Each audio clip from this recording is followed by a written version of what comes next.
This worm bin or tray is probably one of my favorites. I call it a mortar tray because you usually find it in the concrete section of one of the big box stores. It's about 22 or 24 inches long, about 19 inches wide and 6 inches deep. With something this shallow, you really don't need additional aeration.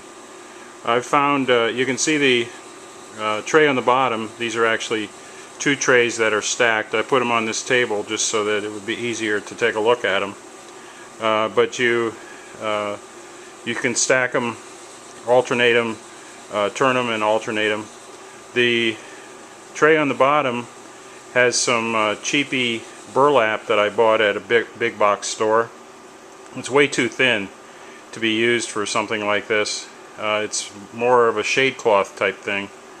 I do have some regular burlap coming in that I'm going to be testing from some used, well, they're used bags that were used for green coffee beans.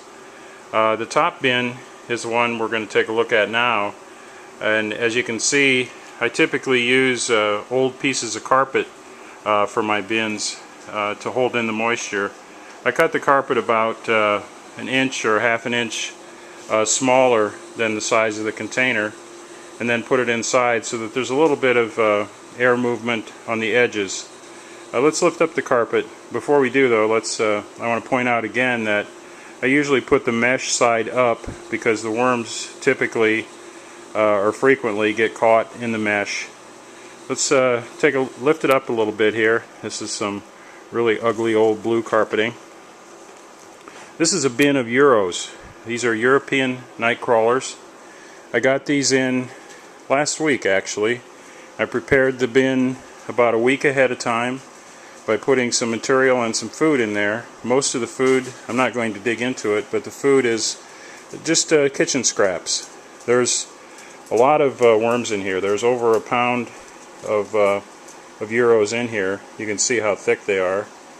On the bottom of the bin for bedding, I used coir, and I love coir because it absorbs moisture. And the coir that I put in here, I actually put in dry, so because the food that I was putting in was very wet, and I wanted the coir to absorb a lot of the moisture.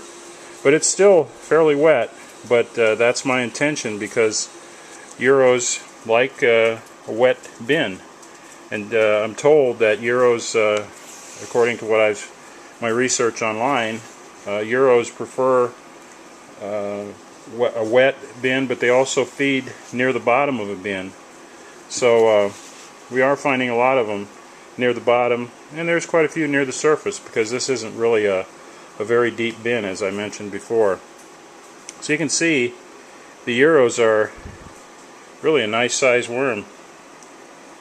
These are nice and active. He's wanting to get back in his bin. He's hungry. There he goes.